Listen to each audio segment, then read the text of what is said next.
প্রিয় শিক্ষার্থী বন্ধুরা, বাংলাদেশ ব্যাংক কর্তৃক গত 13 মে 2026 খ্রিস্টাব্দে একটি নিয়োগ বিজ্ঞপ্তি প্রকাশিত হয়েছে। চলুন আজকে এই নিয়োগ বিজ্ঞপ্তিটি সম্পর্কে আপনাদের সামনে আলোচনা করব।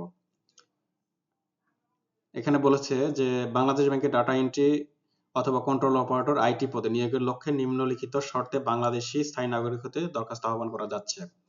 তাহলে এই চাকরি হচ্ছে মূলত 16তম গ্রেডের একটি চাকরি। বেতন স্কেল হচ্ছে 9,300 থেকে 22,490। এখানে পদ সংখ্যা রয়েছে 26টি। কর্তৃপক্ষ কম বেশি করতে পারে, অর্থাৎ কর্তৃপক্ষের সিদ্ধান্ত চূড়ান্ত বিবেচিত হবে। এটি বাড়তেও পারে অথবা কমতেও পারে। শিক্ষাগত যোগ্যতা কি বলেছে? এখানে বলেছে স্বীকৃত কোনো বিশ্ববিদ্যালয় হতে ন্যূনতম স্নাতক বা সমমানের ডিগ্রি। আর এছাড়া বলছে কম্পিউটার তথ্য প্রযুক্তি বিষয়ে সকল বিষয়ে সংশ্লিষ্ট বিষয়ে সরকার স্বীকৃত প্রতিষ্ঠানতে কমপক্ষে 6 মাস মেয়াদী একটি ডিপ্লোমা, ট্রেড কোর্স অথবা শর্ট কোর্স আপনার থাকতে হবে। আর যারা কম্পিউটার বিজ্ঞান বা তথ্য প্রযুক্তি বিষয়ে স্নাতক, তাদের ক্ষেত্রে এটা দরকার নেই। 6 মাস মেয়াদী যে ডিপ্লোমা কোর্স বা ট্রেড কোর্সের কথা বলেছে এটা দরকার নেই। বয়স বলেছে 1/1/26 তারিখে 21 থেকে 32, অর্থাৎ জানুয়ারি মাসের 1 তারিখে তারা বয়সের সীমা ধরেছে। আর এছাড়া বলছে যে প্রার্থীর বয়স কম বা বেশি হলে আবেদনপত্র গ্রহণযোগ্য হবে না। আবেদনপত্র দাখিলের শেষ তারিখ ও সময় 21/6/2026 রাত 11:59, অর্থাৎ 12টার আগ মুহূর্ত পর্যন্ত। আর ফি প্রদান তারা বলেছে যে শেষ তারিখের সময় জানি আমরা যে আবেদনের 3 দিন সময় থাকে, অর্থাৎ 24/6/26 তারিখ রাত 11:59 পর্যন্ত তারা বলেছে।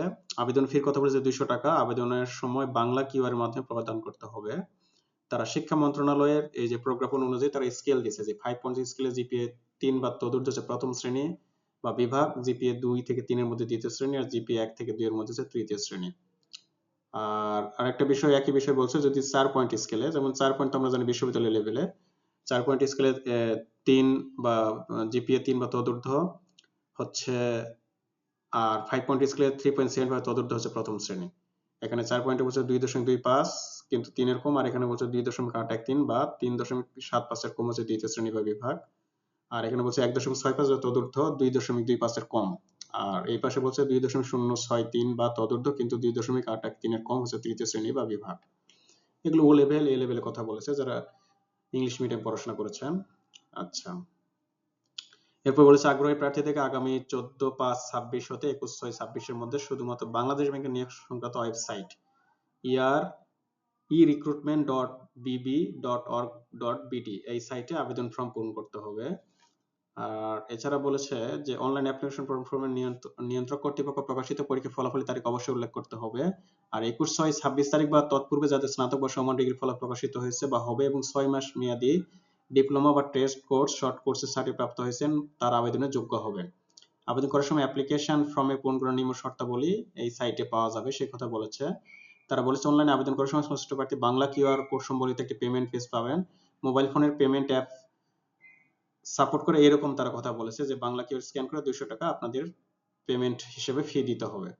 আচ্ছা, এরপরে কি বলেছে, যাদের বাংলাদেশ ব্যাংকের নিয়োগ সংক্রান্ত ওয়েবসাইটে সিভি রয়েছে তাদের সিভি তারা সংশোধন করতে পারবে। সিভির মাধ্যমে আবেদন করতে হবে। সিভিতে যদি নাম, পিতা, মাতা এগুলো কোনো ভুল থাকে এসএসসি সনদ অনুযায়ী সংশোধনের সুযোগ রয়েছে সেই কথা বলেছে যে সিভি নিজ অধিকার সংশোধন বা আপডেট করে নিতে হবে। আর যাদের সিভি নেই তাদেরকে সিভি তৈরি করতে হবে। আর ছবি স্বাক্ষরের কথা বলেছে, স্বাক্ষর এবং ছবির ব্যাকগ্রাউন্ড সাদা কথা বলেছে। আচ্ছা, এরপর কি বলেছে, অনলাইনে আবেদন করার পর প্রার্থী CV identification number, tracking number এবং পাসওয়ার্ড যথাযথভাবে সংরক্ষণ করতে হবে সেই কথা বলেছে। পরবর্তীতে প্রবেশপত্র ডাউনলোড করার সময় এগুলো লাগবে। প্রার্থীদেরকে লিখিত, ব্যবহারিক এবং মৌখিক পরীক্ষা অংশগ্রহণ করতে হবে। প্রার্থীকে প্রাথমিকভাবে কোনো দলিলাদি প্রেরণ করতে হবে না। লিখিত ব্যবহারিক পরীক্ষা উত্তীর্ণ প্রার্থীকে তাদের প্রয়োজনীয় দলিলাদি মৌখিক পরীক্ষার সময় নিয়ে উপস্থিত থাকতে হবে। চাকরিরত প্রার্থী যারা রয়েছে তাদের ক্ষেত্রে অবশ্যই সেই কর্তৃপক্ষের অনুমতি নিয়ে আবেদন করতে হবে। মৌখিক পরীক্ষার সময় এনওসি বা অনুমতিপত্র দাখিল করতে হবে সেই কথাই বলেছে। আবেদনপত্রের স্থায়ী ঠিকানার সপক্ষে সিটি কর্পোরেশন মেয়র, পৌরসভা মেয়র, কাউন্সিলর বা ইউনিয়ন পরিষদ আমরা জানি তাদের কাছে একটি নাগরিকত্ব সনদ অথবা নোটারি পাবলিক কর্তৃক স্বাক্ষরিত সনদপত্র জমা দিতে হবে। আর বিবাহিত মহিলা প্রার্থীগণ স্থায়ী ঠিকানা সহ স্বামীর ঠিকানা বিভাগে সেক্ষেত্রে সেখান থেকে নাগরিকত্ব সার্টিফিকেট বা সনদপত্র দাখিল করতে হবে। আর কোটা সংক্রান্ত সর্বশেষ সরকার নীতিমালা অনুসরণ করবে বাংলাদেশ ব্যাংক সেই কথাই বলেছে। আর তারা বলেছে কোনো ক্ষেত্রে দুর্নীতি, ঘাটতি বা দুর্নীতি, অসত্য তথ্য প্রমাণ হলে আইনানুগ ব্যবস্থা গ্রহণ করা হবে আর প্রার্থিতা বাতিল হবে। তারা বলেছে যে আবেদনের শেষ তারিখ ও সময়ের জন্য অপেক্ষা না করে পর্যাপ্ত সময় নিয়ে আবেদন করতে বলেছে। আর বাংলাদেশ ব্যাংক কর্তৃক প্রার্থীকে কাউকে নিয়োগ প্রদান করা না করার ক্ষেত্রে চূড়ান্ত সিদ্ধান্ত গ্রহণের অধিকার সংরক্ষণ করে এই কথাটি তারা বলেছে। তো বন্ধুরা, ভিডিওটি এখানে শেষ করতে যাচ্ছি। এরকম চাকরি সংক্রান্ত আপডেট ভিডিও পেতে আমার চ্যানেলটিকে সাবস্ক্রাইব করুন এবং ফেসবুকে ফলো করে রাখবেন। সে পর্যন্ত ভালো থাকবেন। ধন্যবাদ।